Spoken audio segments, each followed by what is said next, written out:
Après l'arrivée d'un nouveau président à la tête du pays, l'espoir renaît chez de nombreux citoyens. Parmi les priorités les plus attendues, l'éducation et l'emploi. Chaque année, des milliers de jeunes sortent des écoles et universités, mais peinent à trouver un travail malgré leur diplôme.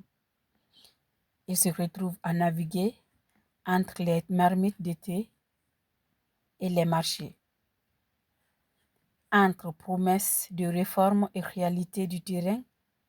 Les attentes sont plus fortes. Les citoyens espèrent un système éducatif plus adapté au marché du travail et des politiques capables à réduire durablement le chômage.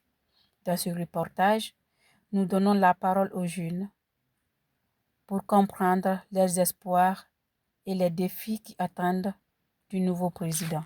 Donc, j'exhorte au président de créer des emplois pour des Guinéens. Car vouloir exporter nos nos matières premières à l'extérieur, cela contribue à la création des emplois à l'étranger. Nonobstant, le Guinéen est là, il souffre, il est au chômage. Pourquoi ne pas implanter ces usines de transformation de nos matières premières sur place? Et là, à ce niveau, non seulement ils vont recruter le personnel guinéen qui va travailler, et là, ils seraient plus au chômage. Pourquoi on dit que le vol a pris de l'ampleur en République de Guinée? Parce que nous, les jeunes déjà, nous n'avions pas de travail. Si tu n'as pas de travail, mais comment tu as fait pour te nourrir? Or, il y a des familles, il y a des besoins. Comment subvenir à tes besoins? Pour subvenir à tes besoins, il faut que tu aies au moins un lieu où tu peux avoir ton gain. Pour lui, la solution durable au chômage passe par l'industrialisation, notamment à travers la mise en place d'usines de transformation des ressources minérales.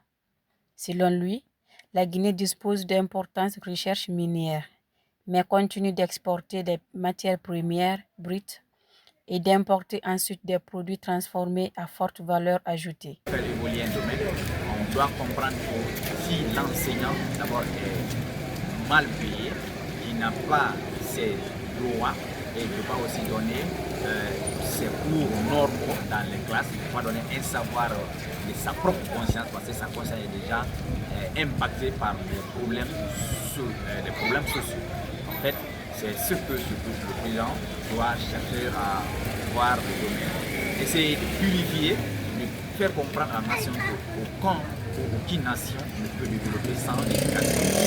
L'éducation doit être suivie à la lettre, appuyée et récompensée par les Selon lui, investir dans les enseignants, c'est investir dans la jeunesse et dans l'avenir du pays.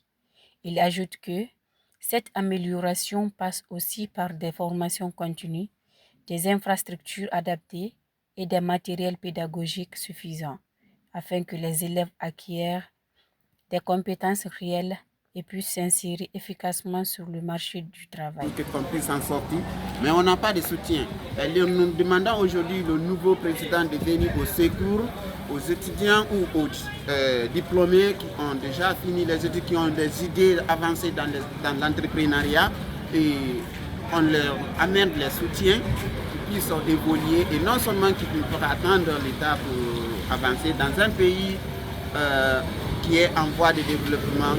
Si on dit qu'on va attendre toujours le gouvernement pour ce qu'on puisse bousculer, ça ne va pas atteindre à son objectif. Mais de nos jours, si on nous prend vers l'État pour nous aider, pour nous-mêmes, pour créer et former, pour qu'on puisse développer nous-mêmes, ça quand même, c'est un atout qu'on attend du nouveau président élu. Merci, monsieur. Il estime que l'État doit aller au-delà des promesses et mettre en place des politiques concrètes favorisant l'insertion professionnelle, notamment à travers le soutien aux PME, l'entrepreneuriat des jeunes et le développement de la formation professionnelle.